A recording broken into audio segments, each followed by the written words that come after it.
Большой зал на 140 зрителей, софиты и живое музыкальное сопровождение. О чем еще может мечтать маленькая вокалистка в своем стремлении стать знаменитой певицей? Каждый раз на вокальный кружок девочки приходят нарядными, хоть и выступают перед пустым залом. Философия будущих артистов такова: даже для одного зрителя нужно выступать как перед большой аудиторией.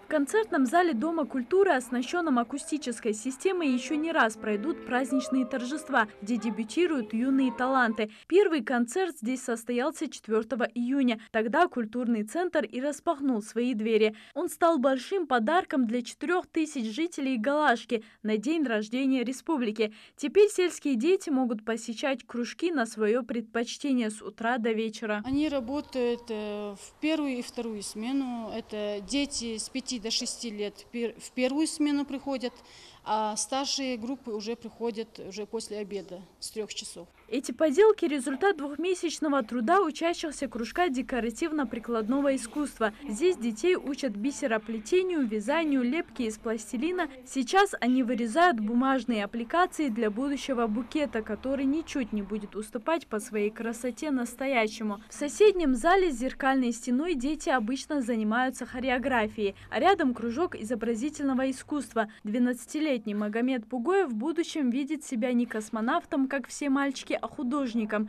Полжизни душа тянется к рисованию. Магомед уже выбрал для себя жанр пейзаж. Раньше он занимался дома самостоятельно, а теперь может себе позволить воспользоваться советами наставников.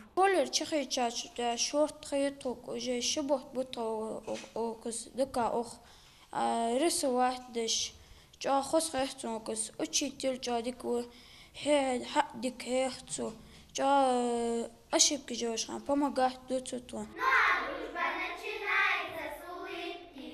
Этот объект позволил не только детям открыть в себе скрытые таланты. Десяток безработных сельских специалистов смогли трудоустроиться, не выезжая из родного села. Лейла Хашиева, руководитель вокального кружка, училась на хормейстера в Грозном. Она работала еще в старом сельском доме культуры, который построили еще в советское время. Когда его закрыли, Лейла осталась без работы, а это ровно 20 лет. И вот спустя столько времени снова вернулась к своему призванию. Вокал у меня состоит из 22 человек.